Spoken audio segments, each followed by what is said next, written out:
I'm the living, breathing man on the land and soil. The beneficiaries make a special appearance sui juris propria persona under fraud, menace, and duress before fiduciary basher.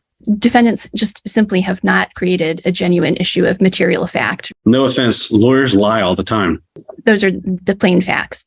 And you being the trustee in this case doesn't matter? Well, I'm not a trustee, sir. I'm a judge. You are, because I appointed you one. Bill, I did, just so you're aware, I did read through your response and attachments. So if you have, I'd like to hear what argument you have in response to counsel. Without prejudice, I, Jeffrey Lawrence Calgill, with Teresa Ann Calgill, the beneficiaries make a special appearance sui juris propria persona under fraud, menace, and duress before fiduciary basher. This is a Sesticate trust action, which you are now a real party in interest to. I'm the living, breathing man on the land and soil. The dead entity, all caps, Jeffrey Lawrence Calgill, was expatriated, and I, the living man, have an unrebutted UCC-1 lien and security agreement with the all caps entity, and Gary Basher serves as the entity trustee in a fiduciary capacity. Virginia law further provides to authorize such filing, the debtor must do so in an authenticated record by authenticating or becoming bound as a debtor by a security agreement, or 3, by acquiring collateral. I have supplied that to you, that there's a UCC-1 claim. The plaintiff's agents are outlandish, stating Federal Reserve published documents are hearsay. Statutes and constitutions are admissible under 56B, as it states. The defendant may move with or without supporting affidavits for a summary judgment in such party's favor as to all or any part thereof. Since the plaintiffs have violated RCWs, UCCs, and U.S. codes, among other laws, these laws are fact and admissible per CR 56B. The plaintiff says the conditional acceptance is a nonsensical document, yet it is in Black's Law Dictionary under conditional acceptance. The definition is an engagement to pay the draft or accept the offer on the happening of a condition. A conditional acceptance is in effect a statement that the offeree is willing to enter into a bargain differing from some respects from the proposed or the original offer. The conditional acceptance is therefore in and of itself a counteroffer. We conditionally accepted the offer of the plaintiff, but the plaintiff ignored us, knowing that the conditional acceptance stated acquiescence would void the original contract. The postal tracking combined with the Esquire Scroggins letter is fact and evidence to the plaintiff receiving the bills of exchange that they did not return. The plaintiff's agent, Esquire Bertolino, admitted they received them as well. What qualifications does any of the plaintiff's agents have to declare what is and is not a bill of exchange? Since the plaintiff's agents, the Esquires, lied about the redacting and have submitted affidavits that they are not qualified to submit, how can there... He accuses a dealership of fraud and launches into rambling claims about trustees and beneficiaries, apparently convinced the judge will somehow award him a free RV out of sympathy. He even tells the judge, "You're the trustee because I appointed you," only to be calmly corrected with, "I'm not a trustee, I'm a judge." Undeterred, he doubles down, insisting it must be true simply because he says so. What follows is a drawn-out monologue filled with UCC codes, conditional acceptance, and so-called bills of exchange. They are not bankers, nor is Mr. Howard. What is his qualifications to make such declarations? He looks at a piece of paper, the plaintiff's agents hand him, and he takes it as gold. I have people at work that know federal and state policies and procedures, but they're clueless as to what those policies and procedures are for. How can Mr. Howard be trusted acting as an entity's agent? No offense, lawyers lie all the time. Fact, Agent Howard produced a terrible photocopy that has a signature on it for the dealership that is not on our copy. Who signed the contract? Can the plaintiff's agents prove that an authorized representative for the dealership that is delegated by the plaintiff signed that contract? The plaintiff wants to rely solely on the contract, so let's talk about the contract. Who signed it for the dealership? Why hasn't the plaintiff gotten an affidavit from the dealership? Because they don't know who signed it. Washington rule does state that the photocopy can be used in the original's place unless there's genuine question of the original. And that alone poses a major question. Where is the original? Is a signature on the original more legible? Is there any other evidential factors on the original that can give us the answers to that truth? On the UCC, we did tender for payment bills of exchange, who the plaintiff's agents are not qualified to decide with their opinion what is and is not a bill of exchange. And as for where the bills of exchange are, ask the plaintiff. What did they do with them? They did not send them back. What did they do with them if not monetize them for gain? Esquire Bertolino states that the instructions on the 1099A state tangible property is not included, yet the exact wording is no reporting is required, meaning you don't have to, but you can. It does not say no tangible property, so Esquire Bertolino lied. The plaintiff has violated many UCCs, U.S. codes, not just 12 U.S.C. 5511B2, C codes and definitions on everything that the plaintiff has violated, and I have proven the facts. Why didn't the plaintiff return the documents they say are not bills of exchange with an explanation or dishonor? Why wait and have Esquire type up some bunk letter and still not return those bills of exchange? When you're doing something and you find out that there's fraud or some shenanigans going on, you stop. That would explain why we made payments until we found out that there was fraud. I sent, and if you use it without prejudice, like I have, a 1099A can be anything I want.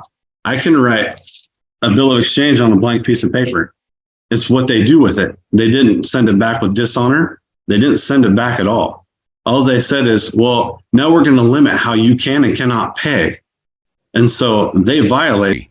The irony only deepens as he repeatedly accuses a prosecutor of lying while relying on made-up definitions, imaginary loopholes, and claims of unrebutted liens, as it has uncovered a secret legal shortcut. His arguments drift further from reality, leaving it unclear whether he truly believes what he's saying or if he's simply too committed to back out now that admitting the truth would mean admitting he can't pay. Either way, the courtroom is watching a performance built entirely on delusion, not law. Thank you, Your Honor. The retail installment contract expressly provides that the borrower must, or the borrower agrees to pay the amount financed and the finance charge in U.S. funds according to the payment schedule below, as explained on Section 1 on the back. That's at Exhibit 1, page 2. It's undisputed that the defendants did not do so, that they defaulted under the terms of the contract. They don't dispute that they received the trailer. They don't dispute that they received this loan. They don't dispute that they made payments under this contract. They knew how to make payments under this contract. And they don't deny that they stopped making those monthly payments. There is no genuine issue of material fact that they entered into the contract, that they defaulted under the terms of the loan, and that they owe the amounts set forth in the Howard Declaration. It's,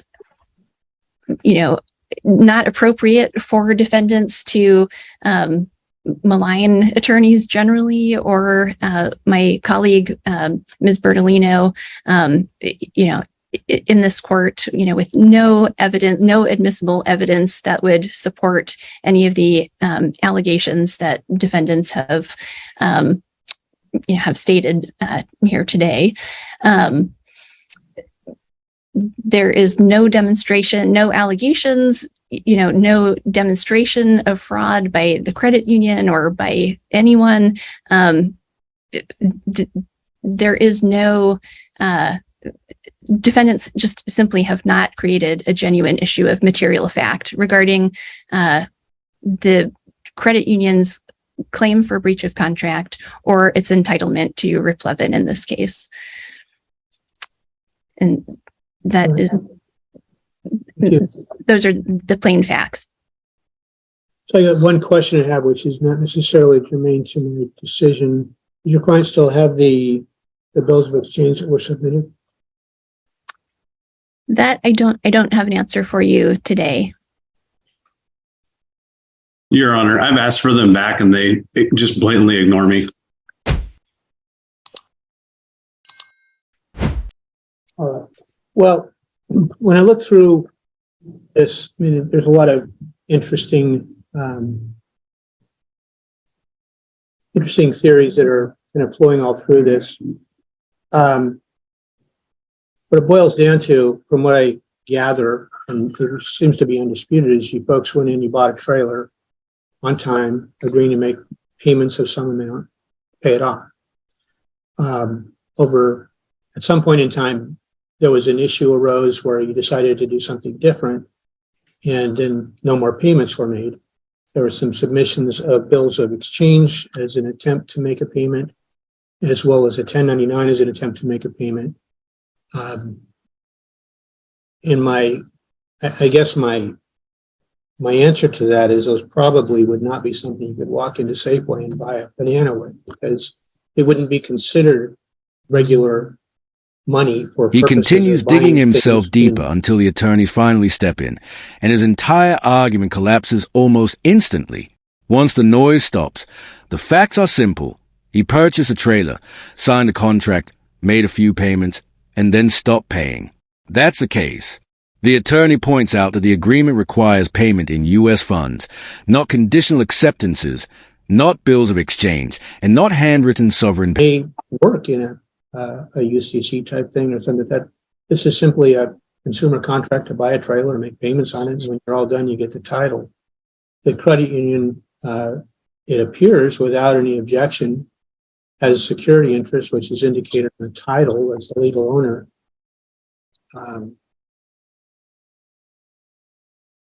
And I've not heard, I mean, there may be some other claims, but that you may have against them. I'm not making an assessment of that, because even if you did, it would not upset the contract to buy the trailer. So, I mean, you buy the trailer, you got to make the payments, you make the payments, they get the trailer back. So I am going to grant the motion for summary judgment. In doing so, I want to just give you some guidance, sir.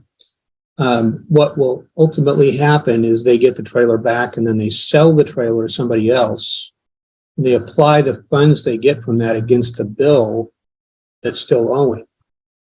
So the more money they get out of that trailer, the less money you end up having a judgment for. Does that make sense? So it's in your best interest not to do anything to the trailer. It's probably in your best interest to hook it up and drive it down to the credit union, because that would save some costs. Oh yeah, I don't have a truck to do that, so they can come get it. Oh, okay. I'm just trying to point out it's. And so my copy of the contract not having a signature from the dealership doesn't matter. It really doesn't. And you being the trustee in this case doesn't matter. Well, I'm not a trustee, sir. I'm a judge. You are, because I appointed you one as the beneficiary, because I'm not to do that. Okay, I'm not able to accept that as a Superior Court judge. So what about them just putting out our social security numbers without our say so? Like, they could have completely ruined our credit. Someone could have those numbers and be doing damage to us right now. Well, if those were passed to the attorneys as part of the collection, then that would be something that would be allowed. If that was sent out beyond that, obviously that's a separate issue. And if in fact that were a claim that were proven, there may be something there. But again, that doesn't affect the contract. Those are all other claims that you may have. I'm not saying you do or you don't, because I don't know enough about those, even based on all the information that you filed. And I read through all the stuff you filed, because it's what I do when I do my job. So can we have those forms of payment back? Can you order them to return those to us? Well, I think it's appropriate. If there's some value in those should be returned to them. There's a lot of value in them if they still have them. And if they don't have them, then